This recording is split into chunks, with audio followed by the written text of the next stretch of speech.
Happy Friday, and thanks for tuning in to RadioFreeRhinecliff.org. In this show in particular, correct me if I'm Norm, I'm your host, Norm, and I'm thrilled to be here tonight with Dr. Gerald Kufner. Hello. Gerald, thanks for coming in. For frequent listeners of the show, Dr. Kufner's, Gerald's daughter-in-law, was here a couple of weeks ago talking a lot about her trip around around South America in a sailboat. And Gerald was just telling me that you and your wife joined them on some legs of that trip. Yeah, we actually joined them on the first leg, which was from City Island, New York, to Bermuda. That was the shakedown cruise. And what does that mean, shakedown cruise? Oh, if the boat had not been tested really, because Max bought it and put it together, we built the engine, put the rig back up, and then motored it down the river and to City Island. And the shakedown cruise is the first cruise you do to see what breaks and see what leaks and so forth. And we had many leaks of the portholes, so the windows of the boat on the way to Bermuda, and right. We had to change gaskets and so forth. But otherwise, the boat held up well and sailed well. Wow. So you said Max bought it. That's your son. Yes. And had he had a history of doing shit like that before? When he bought it, did you and your wife say, "Oh, fuck, Max"? Well, actually, I was into sailing all my life. So, okay. And I remember when he was like 5 years old, I took him out on my sailboat, and I wanted him to be a sailor. And I said to him, Max, you when you sail, you have to know where the wind is coming from. And so where's the wind coming from? And he looked around and he said, from God. Which was a good answer, but not what I was looking for. No. That's funny. So did you grow up sailing? Yeah, to some extent. I mean, I had in elementary school a friend. His name was Dirk, and his father was a sailor, and he wanted his son to be a sailor. And he bought him an Optimist. And the son was not at all interested in it. But I was very interested in it. He kind of adopted me a little bit, so I was able to sail my friend's sailboat and learn to sail a little bit back then. And did you say the sailboat was called an Optimist? Yes.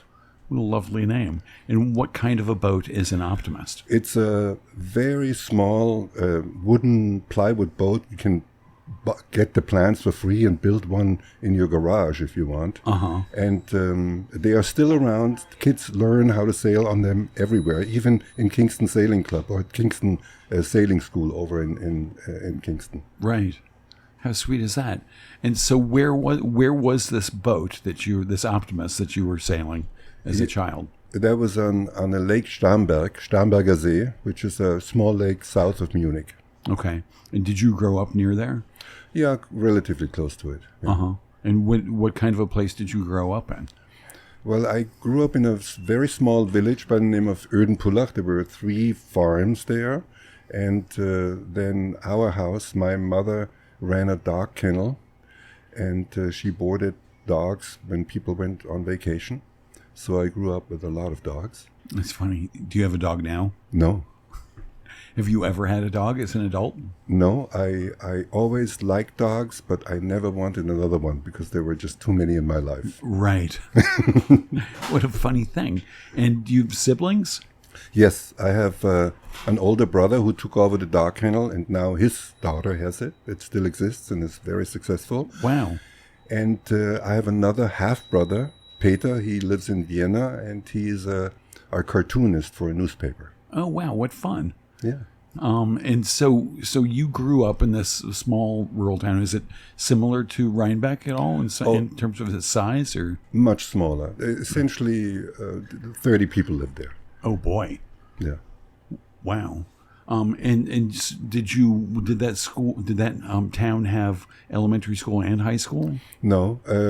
There we had to go to, it was 7 kilometers or maybe 4 miles away. Right. And there was no school bus, so later on I took the bicycle there.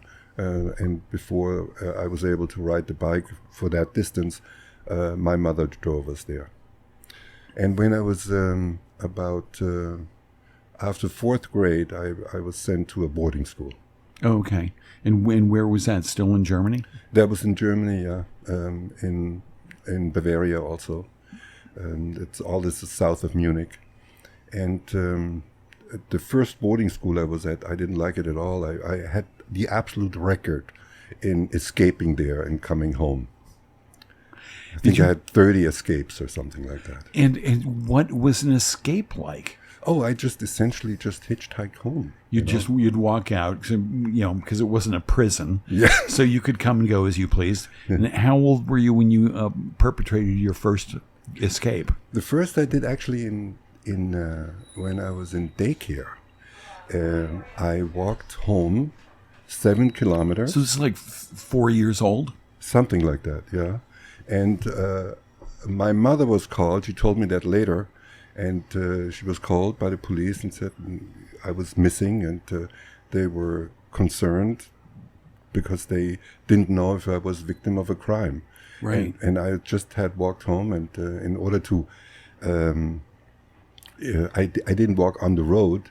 I walked through the woods and collected some mushrooms. And through the woods, was that a shortcut? No, not really. So the cop cars are going up and down the road looking for you, and they're like, well, he's not on the road. And now your mom's freaking out like mad. Yeah. What kind of mushrooms did you get? Oh, I mean, we collected mushrooms in the woods all the time. Chanterelles, politos. Okay. Half of the names I don't know in English. Right. So you grew up foraging. Yes. Nice. It sounds like kind of an idyllic childhood. Yeah, it was. And the boarding school, was that also in a small town? In a very small place. Beautiful. It was a little castle there, and it was called Neubeuern. Uh-huh. That was later during my high school years, and I absolutely loved it there. Oh, that's good. So you stopped escaping because you found a place that you liked. And what made that a better environment for you? Oh, I was just older and more comfortable being away from home. Right. And not homesick. I loved the entire environment. It was a very liberal school. We could go sailing there. We had all sorts of sports there. Skiing in the winter was in the close to the Alps and skiing areas. It was wonderful. Nice.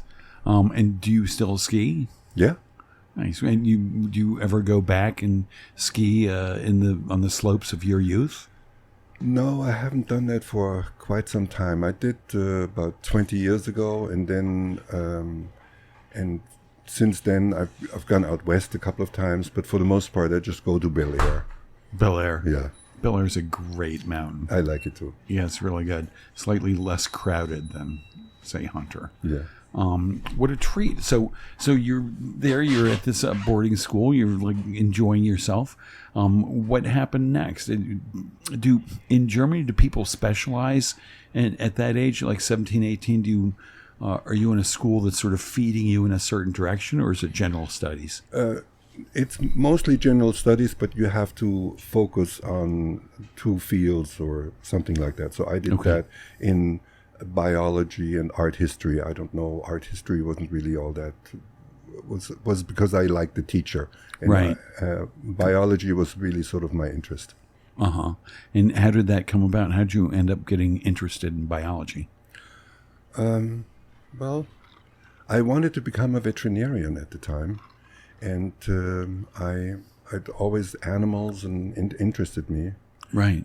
And my grandfather was a veterinarian. And then something happened. I went skiing in Austria, and there was a farm right next door. And there was a calf was born, and something went wrong. And then it was decided by the farmer and the veterinarian, based on the cost of the surgery to extract this calf, that the cow had to be euthanized. And I couldn't deal with that. I didn't want to be in a field where this was a field of medicine where this was an option. Right. That's very interesting. So you were skiing in Austria. Somehow you ended up on a nearby farm. Yes. To just when this birth was going wrong. Yeah, I was essentially staying in the farm in a little, room that I rented there. Right. What a incredible story, to witness that and have that change the course of your life. But in medicine, especially in Europe, I think, euthanasia is an option. Well, not in Germany because of the history of the Nazis. They euthanized mentally disabled patients and so forth. So, that's true for Holland, I believe, in Switzerland, but not in Germany. Right. I think I used the right word in it. Where people, I know in Belgium, a guy I know chose in terminal cancer, and he chose to end his life, and it was legal. The doctors came, they administered the drugs, and yeah. That I don't think that is legal in Germany at this point. So it's not. Certainly wasn't when I was there. Right. And it's not in the U.S. It is not. But when Dr. Kevorkian in the late 80s did assisted suicide for terminally ill patients, and he was accused of doing it, he was acquitted every time. You remember? I do remember that he got off on that. It's an interesting thing. And has your position on that evolved over the years? Yes, definitely. And due to just seeing people with terminal situations? Yeah, well, I gave up my practice. I don't see patients anymore. I still work for what is the outfit that we sold our practice to, Nuvance. Okay. But I do only testing there. I do EMGs for them. Okay. So I never get placed in that position. Right. Well, that's nice to not have to deal with that. So you scratched off veterinary medicine, but you still really liked biology. And at that point, the traumatic point where the cow was euthanized, is that the point where you thought maybe you'd like to be a physician and treat humans?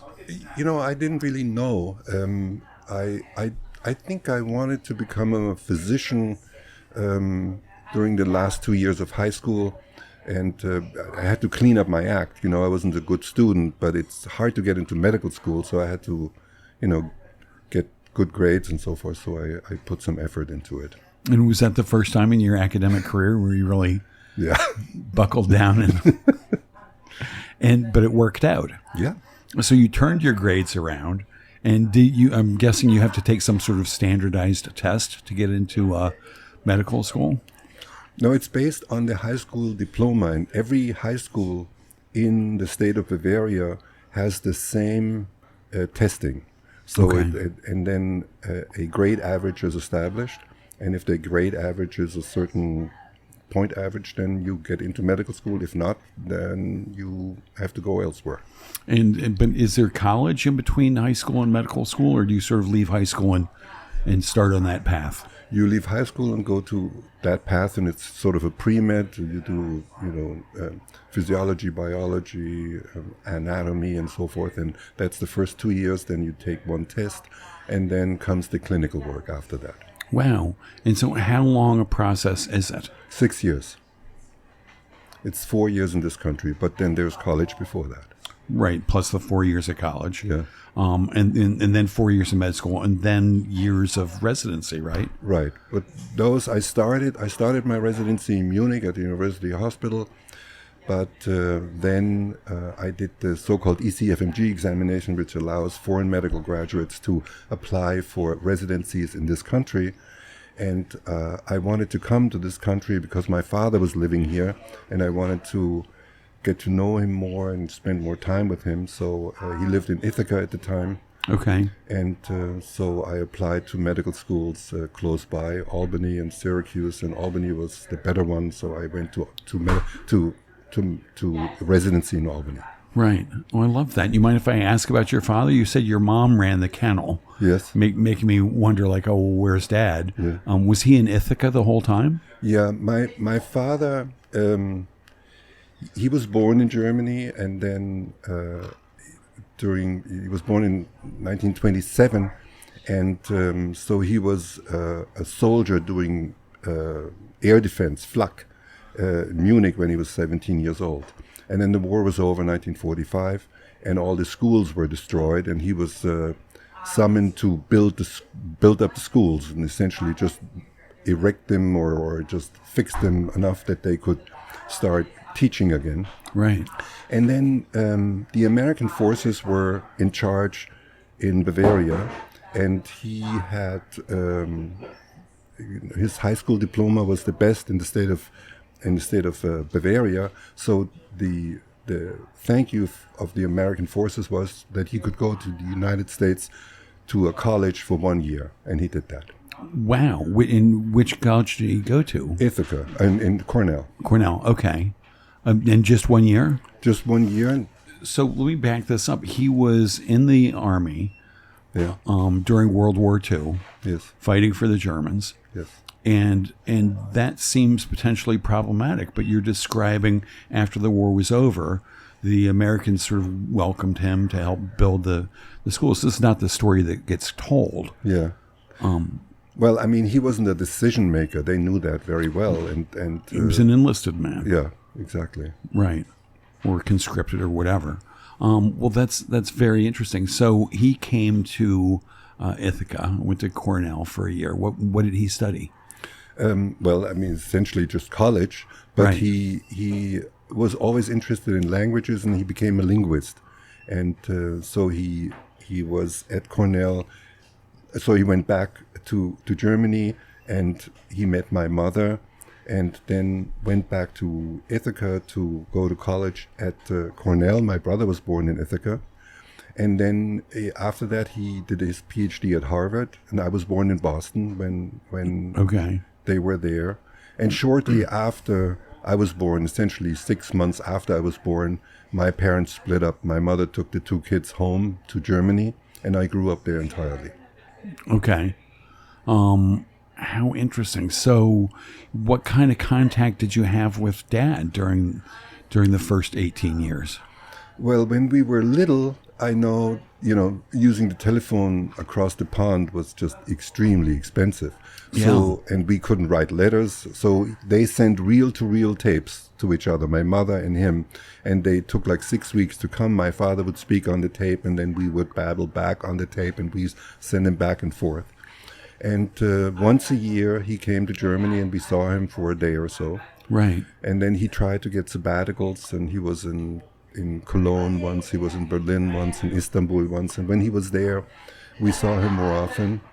But I never really got to know him. Right. And I really was always longing for him. And so I decided I would like to come to this country for 4 years only to get to know him, and then go back home. But, if you come here once, you never leave. And why 4 years only? Because that's the duration of a residency. Okay.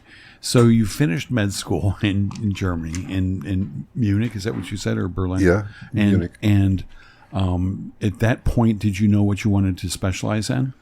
Yeah, I pretty much, early on, I liked neurology, I think because of two reasons. My grandmother had developed dementia. It wasn't called Alzheimer's disease back then, but I found it just fascinating what happened to her. I loved her dearly, but it was also very interesting to me.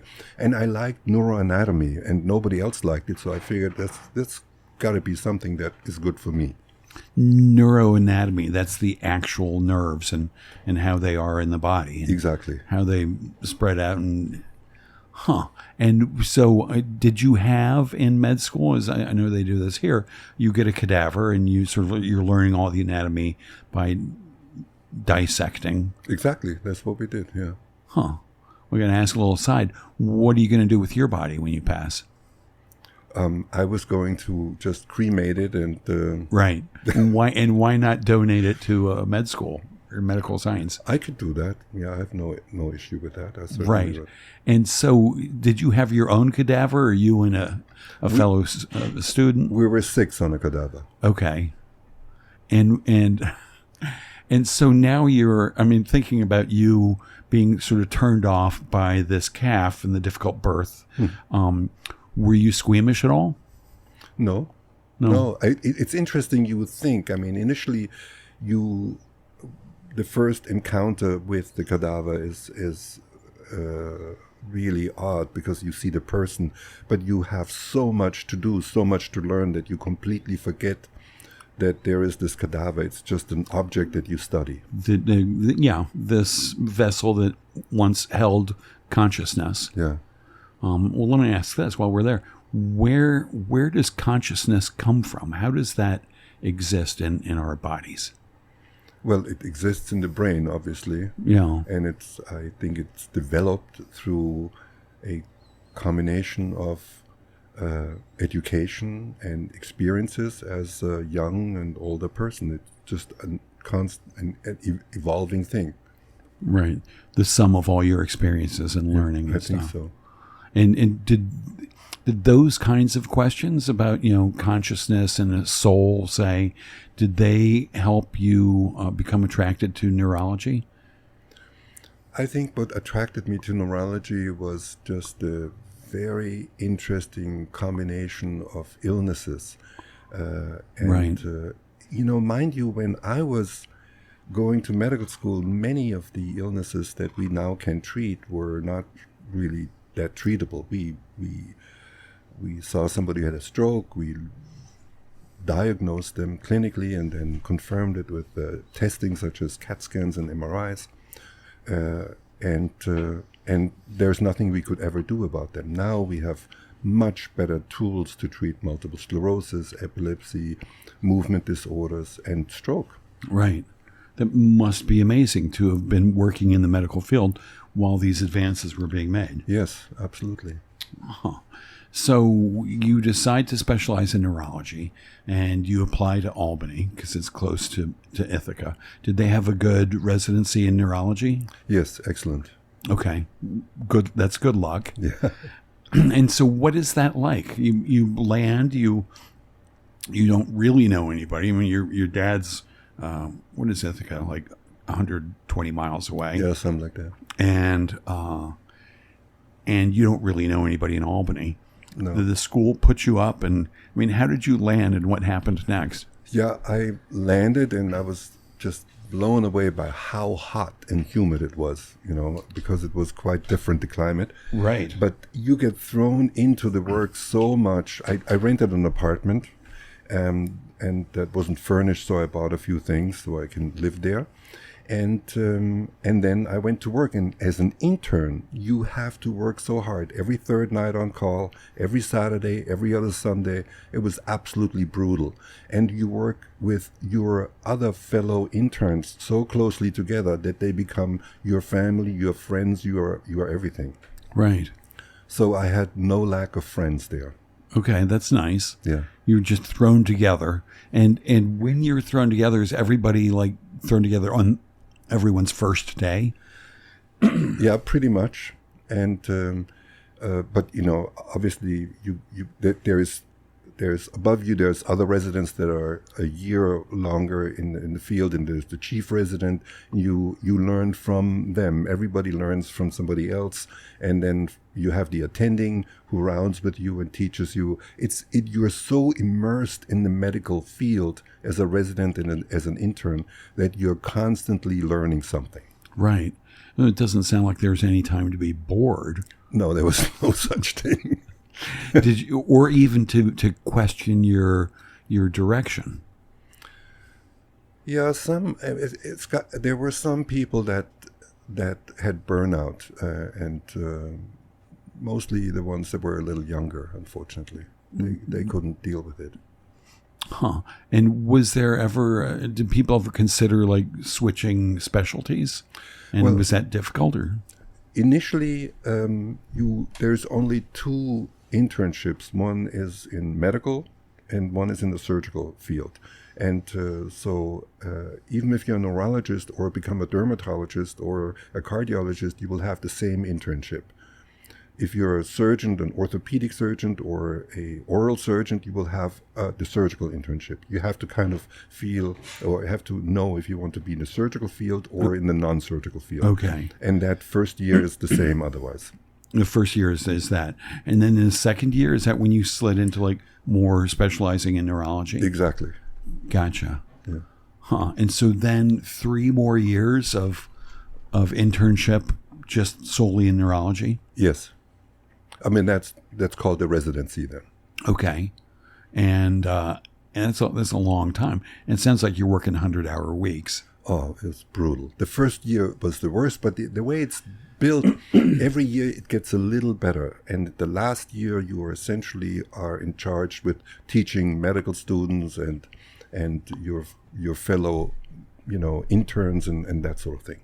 So, right. And you have less call because the call is being taken by others. It's less frequent. It becomes a little easier every year. Right. Interesting. So during these like rigorous 4 years, did you have much time to get to know your father? Yeah, on weekends, and we saw each other very frequently. That's so nice. Yeah. To build a relationship with your dad where you hadn't really had one. Yeah, he must have been very proud of you. Well, and he's very proud of his other kids as well. But I have to say, you say he is. Is he still with us? No, he's not. Oh, okay. But he would be, and he was at the time. So what happened was he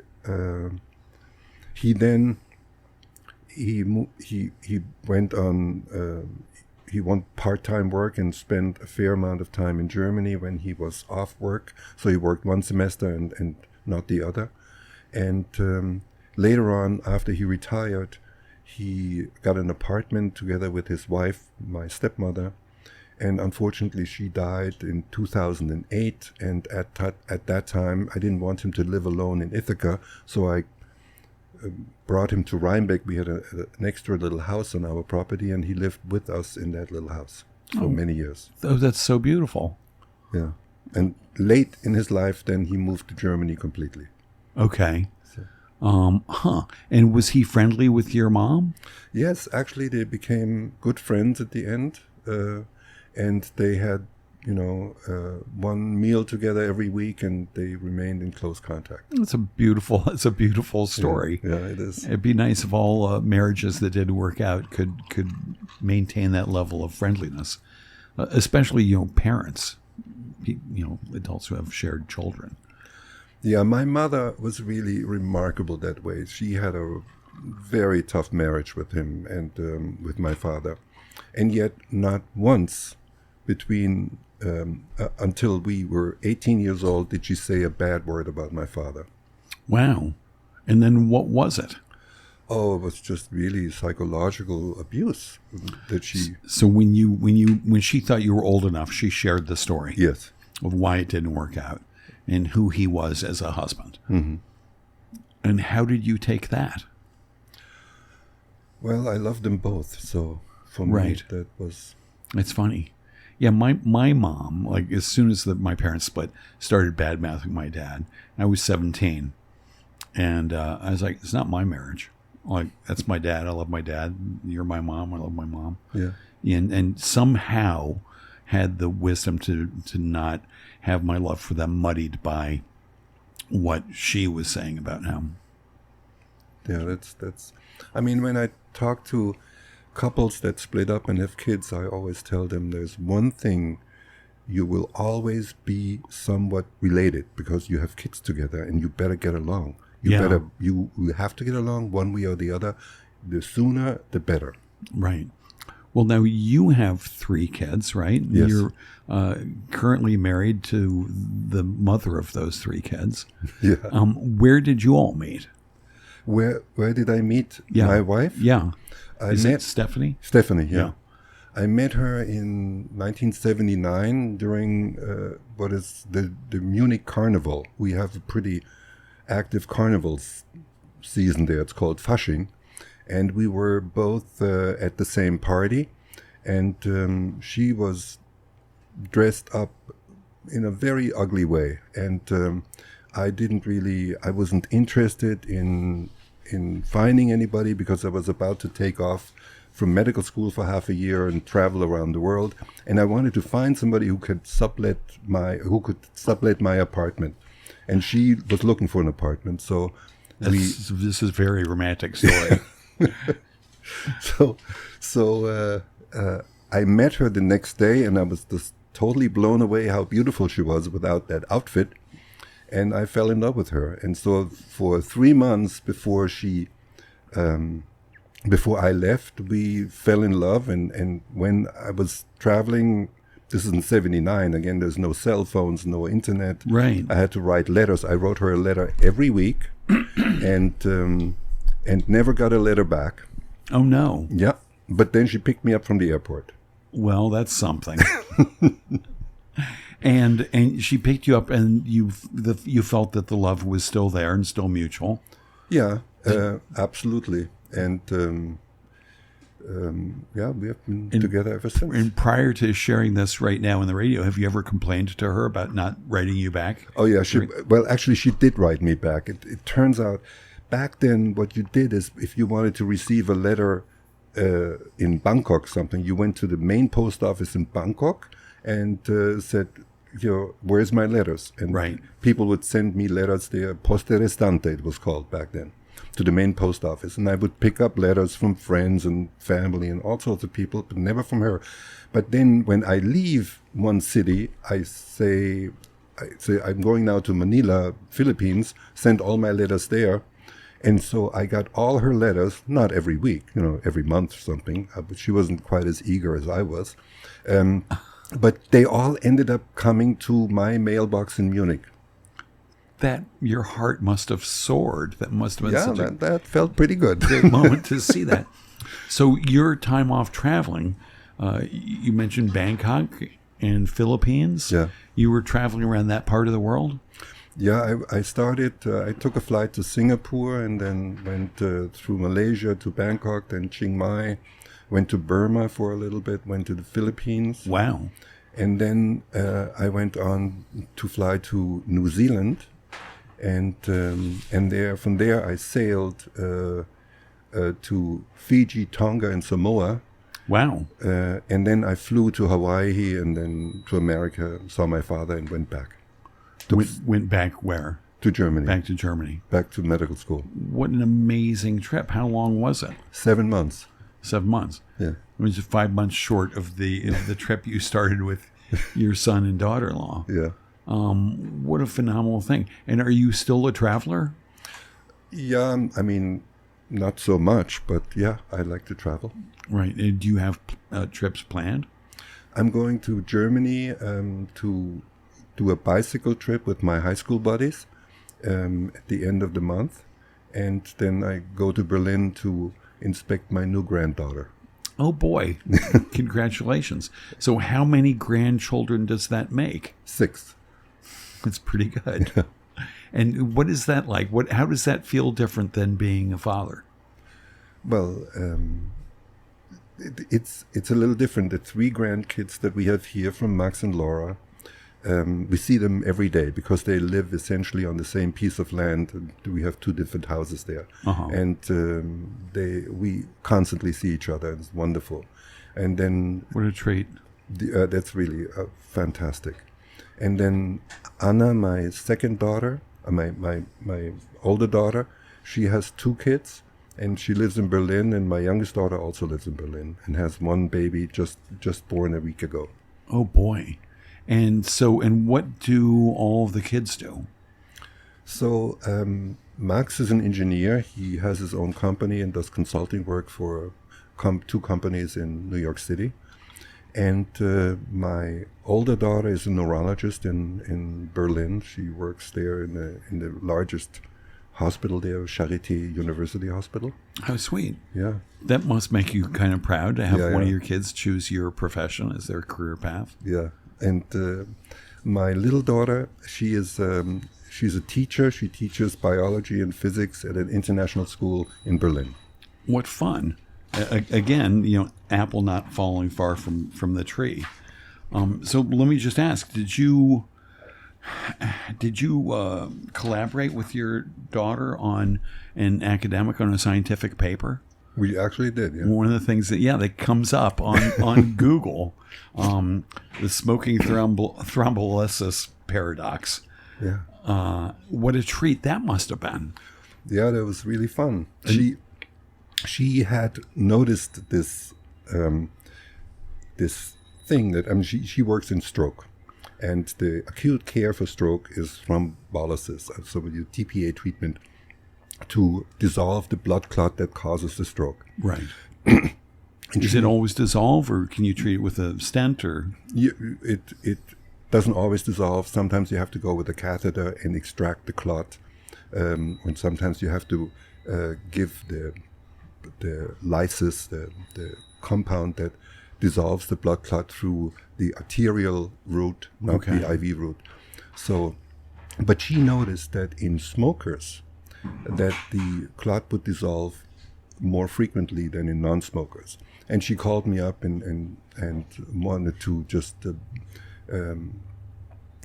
run it by me, what I thought. And it's been my experience. I've been the stroke director here in Kingston Hospital and Northern Duchess Hospital, and I've done no research or something like that, but I've just treated a lot of strokes. And whenever something occurred in stroke, it was something that the cardiologist did on the heart about 10 years earlier. So I said, let me just do a little research and see if I can find something in the cardiology literature that would corroborate that. And sure enough, the cardiologists have found that to be true in smokers that had a heart attack and were given TPA to dissolve a blood clot in the heart. And so it was logical that something like that could also happen in the brain. So that's why I'm on the paper, Right. That's very, very interesting. So what kinds of things would a cardiologist do that would have a bearing on these future strokes? Well, cardiologists, strokes can occur as a result of a thrombus that occurs in the heart as a result of an arrhythmia or something like that, and then dislodge and move to the brain and then cause a stroke. Right. Okay. Or patients who have artificial valves, for example, and they are anticoagulated, their blood is thinned. If it's not adequately thinned, they can have strokes from that. And so understanding that connection, do people who've had these procedures or events, do they get special medications to guard against that? Yes. Usually blood thinners. It sounds fairly simple. Yes. Interesting. And so you and your daughter, as a father, I'm bursting with pride for you to have done this scientific paper with your kid. And is she still studying? Is she still specializing in strokes? Yes. Uh-huh. She has she writes a lot of papers. Yeah. Yeah. Oh, that's so good. And now she's the one who's got a fresh granddaughter for you, or that's her sister? No, that's her sister. She has a 3-year-old and a 1-year-old, and they're coming tomorrow. Actually, they're coming tomorrow here. Yes. Oh, what a treat! Yeah. What fun! And how do all of your kids get along? Oh, they're very close. Yeah, that's so sweet. Yeah, I've got 3 kids, and all I wanted was for them to be very close. And they're getting closer all the time. That's really very heartwarming to me. Yeah, I'll bet. I was just going to say that must warm your heart. And how often do all of you get to be together? Well, that's difficult. Now we will manage to get the youngest, Pauli, with her husband and Sam together on Christmas, but Anna will not be here because she will be with her Argentinian in-laws in Argentina. The last time we were together was when my little one got married in Scotland last year in the summertime. Wow, that sounds like fun. Where in Scotland? In close to Edinburgh. Uh-huh. That's pretty up there. Yeah, it is. And why? Well, why Scotland? Because he is a Scotsman. and he lives in Berlin. Oh, okay. They met in Berlin. I gotcha. Huh. What a blast. And how long ago was that wedding? That was last July. Right. Well, I hope you all get to be together again very soon. So one of the bits of information I got was from our mutual friend Steve Mostow. Yeah. I reached out and said, "Hey, I'm interviewing Gerald Kufner, who's got stuff." And Mostow had one question, one little insight. He said, "When's the last time that your wife kicked your ass on the tennis courts?" Oh, every day. Does she? No, we don't play against each other. We play with each other. That's good. We play to each other. Right. Because at my age, man. Because of your age, you don't seem very old. I'm 68. 68. Yeah. Youngster. So his other question, a bit of information, it might be incorrect. He said that you're a pilot and you built your own plane or ultralight or something. Yeah, I'm a pilot, but I wouldn't fly anything that I would build. That's for sure. Yeah, I wouldn't fly anything I would build. Yeah. But then you have to trust that somebody else built it correctly. Yeah, I got into this in 2019. It's interesting. When I came to this country in 1985, there was a little airport close to the town where I was living, Castleton-on-Hudson, and there were many ultralights. And I was itching to get one of them. But my wife shut me down, and she said, no, you have to raise kids and provide and so forth. And there was no dangerous hobbies for you, mister. She wouldn't have it. And then fast forward, it was a few years ago in 2019. Yeah, that's recent. I broke it up. I brought it up again. So this time she said, "Yeah, go ahead." It tells you something. Go ahead. So I got. Go ahead. You've done your job. And so you did. So how did that happen? You go somewhere to get a pilot's license? No. If you fly an ultralight, you don't have to have a pilot's license, although it's a smart idea to get some training. So what I did is I called around. The EAA, Experimental Aircraft Association, has a list of people that can train you to fly an ultralight. I got a hold of somebody in Sydney, New York, which is about 2 hours or 3 hours north of here. And turns out he didn't have his airplane anymore. He had crashed it. But he was very helpful for me to find an airplane. So I bought an ultralight before I knew how to fly. And then I went to Great Barrington, and they had a Piper Cub. And so I took 2 lessons there. This is a regular single-engine airplane? A single-engine airplane, okay. A very old one from the 40s. You sit behind each other, dual seat, and the instructor sits in the front, and the student sits in the back. And we took takeoffs, landings, and fly around. And I told him that I didn't want a pilot's license. I just wanted not to kill myself. And he said, "Okay, let's go up and see what you do." And I did. And then I bought this airplane. And with an ultralight, what you can do, it doesn't take much. It takes 150 feet to take off. So you can take off at one side of the runway, fly 10 feet up, and then land at the other side. So I did that. I did taxi the airplane slow, then faster. Then I did takeoffs and landings. I did them for hours and hours and hours, and I had some mishaps. In this Piper Cub? No, in the ultralight. Yeah. And so I destroyed the landing gear a couple of times and fixed it, and I was always able to fix what I broke. And destroy the landing gear. This is the mishap where you come down too hard. Yes, exactly. And it breaks. It breaks or bends, and you buy new ones and bolt them on. And I broke the prop once because there were little cones on this field that demarked the sides of the runway, and I dropped into one of the cones, and it got kicked up and hit the prop, and so the prop was broken. So I bought a new prop. But anyway, I was always able to fix it, and I got better at it. And the owner of the airport, who's also a pilot and a flight instructor said, "You are good to go. Just keep the throttle in there and fly around." And that's a little nerve-wracking when you do that the first time. Just keep going up and fly around the airport and land again. And where's the airport? It's in Livingston. Okay. It's in Columbia County. And so far in this story, there's not you getting a pilot's license. No, you don't need to have a pilot's license to fly ultralight aircraft. But the Piper Cub... That I was with an instructor. I didn't fly that alone. Gotcha. But you'd need a license for that. Yes. Okay. And so do you still fly this ultralight? Yeah, I have 2 out now. I've bought another one.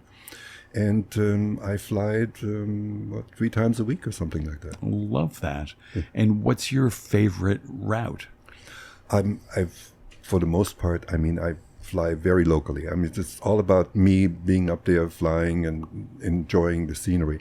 I go to Craig's Farm in Red Hook. I haven't this year because they don't like that anymore, but I've flown to the aerodrome and landed there. I've flown to Kleinkill, which is in Columbia County, and I've flown to Great Barrington and landed there. And where do you land in Great Barrington? There's an airport. So you land at the airport, and then you get a car into town. You buy some cheese. Usually I get a coffee at the office there and fly right back. A crummy coffee in the makeshift airport office. Exactly. What a treat. So what do you like best about flying?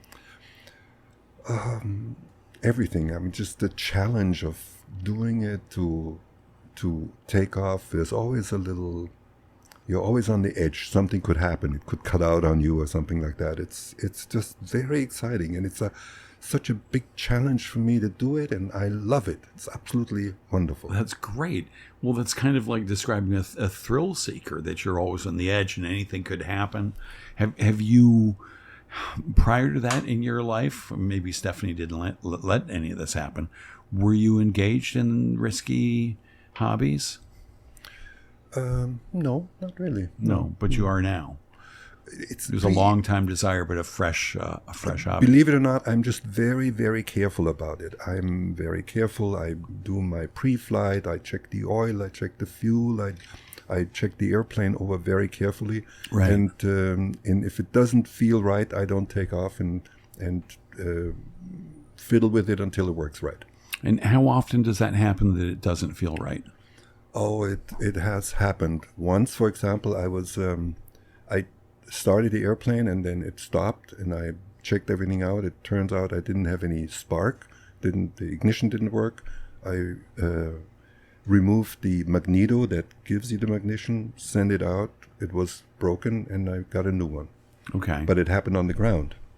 And I had a situation where I had rough running engine while aloft, and so I made it down to the airport, examined it carefully, brought it to an A&P, that's an aircraft mechanic in Ithaca, and he checked it out, couldn't find anything, and ultimately I solved the problem.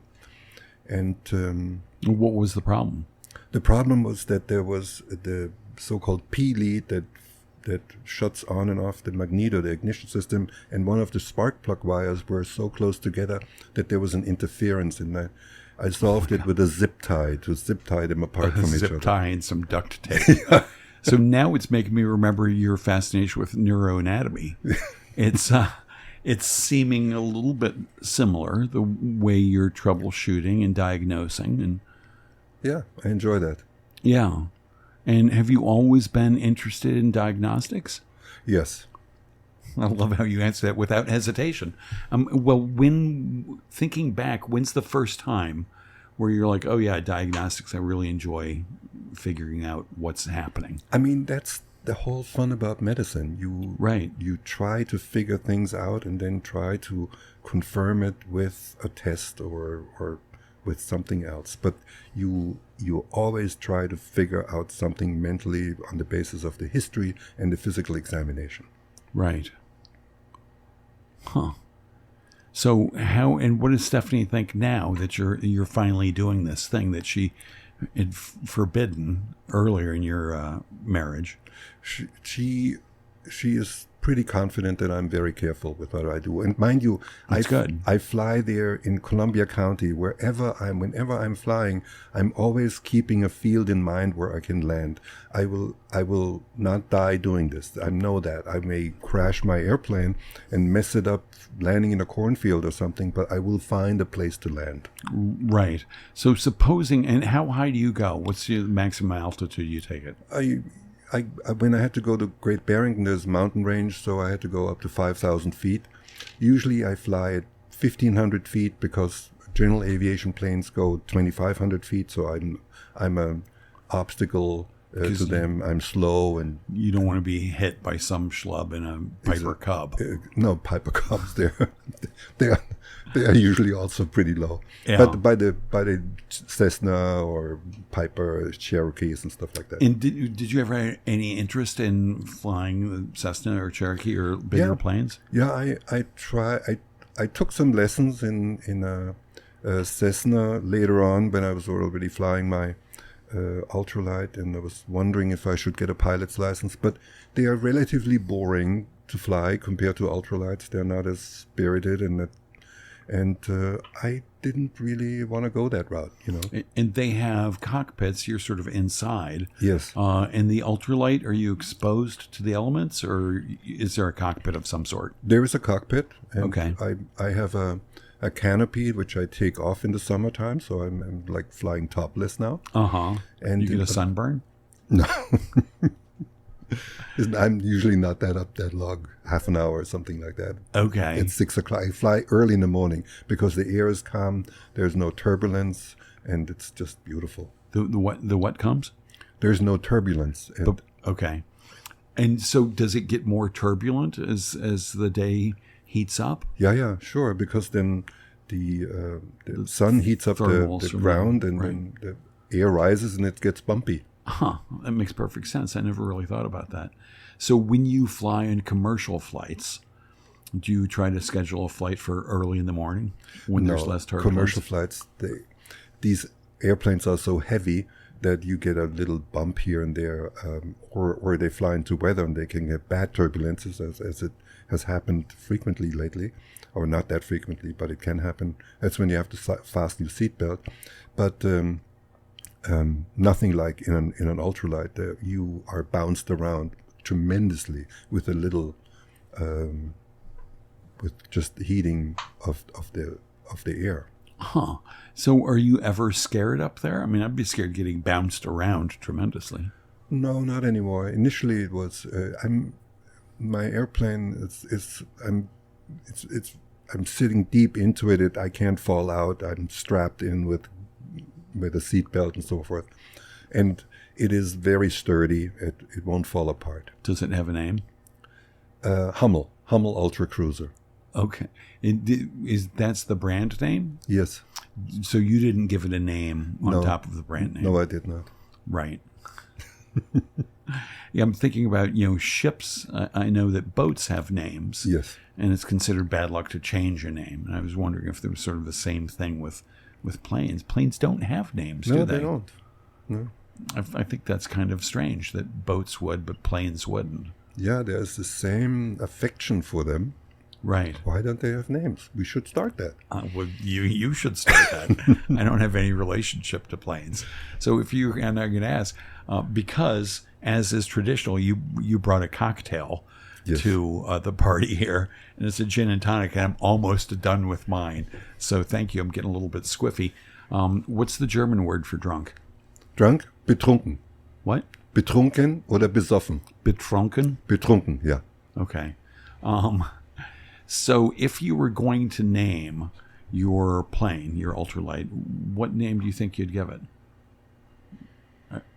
Or mind you, it's not binding. Oh, it's not binding. What would I call it? I can't think. All right, if it dawns on you later, text me the answer. I'm curious. And so is it a single passenger plane? Yes. I mean, the rules for ultralights are very strict. So the airplanes can only a single passenger, that's the person that flies it, not more than 5 gallons of fuel, It must weigh no more than 254 pounds, go not faster than 60 miles an hour, and have a landing speed of 28 miles an hour. Wow, 254 pounds. That seems like a sort of arbitrary number. Yeah, it's an odd number, but that's what they came up with. Right. Interesting. So, and how many ultralights have you had the past, 5 years, I guess, that you've been doing this? I have 2 of them. And you currently have 2. Yeah, and I don't need another one. I mean, I would love to have more, but and if you got another one, I mean, are there features that you get, like ultralight magazine? Yeah, like, they don't exist anymore, but they're on the internet. So I'm on all these groups where these people talk about. And what are the things that you sort of think, oh, I'd really love to have that in my ultralight? There's really, I have the one I really wanted, and I'm extremely happy with that airplane. I would like to have a slightly stronger engine, but I don't really need it. Just gives me a better climb, but it is the perfect airplane. I traveled all the way to South Carolina to pick it up. Okay, but you drove down with a trailer. Yes. And then drove it back. How long does it take to fly from here to Great Barrington? That seems like longer than a half an hour. No, it's 18 miles, so it's you have to do a lot of climbing, so you're not that fast. So it takes maybe 25 minutes or something. Mm-hmm. And a bigger engine would climb easier. Yeah. That's the main thing that you might like to have. Yeah, my engine has 34 horsepower, 37 horsepower, and they make a 45. Right. So, well, not much horsepower. You can someday soon, perhaps. And could you swap out the engine on yours, or would you get a whole new plane? No, I would swap out the engine. Okay, love that. Any of the kids interested in that kind of activity? I hope not. Because as a dad, you don't want to see them engaged in this risky activity. Maybe, no, not yet. Not yet. When their children are grown and they're 68, then maybe it'd be okay. I think they should They should try maybe model airplanes, remote control airplanes, fly them, and. Yeah, that's good. That's a lot safer. Now, somebody wrote in when I told them that I was interviewing you, said he does a pretty good Arnold Schwarzenegger impression. Is that right? Yeah. Look at you playing innocent. Well, I mean, I'm from Bavaria, and Arnold Schwarzenegger is from Austria. We are like neighbors. Right. So when I came to Albany as an intern, and the nurses recognized my accent, and Arnold Schwarzenegger was big news back then. Right. They always asked me to say, "I'll be back." All right, good. Well, I hope you'll come back here sometime.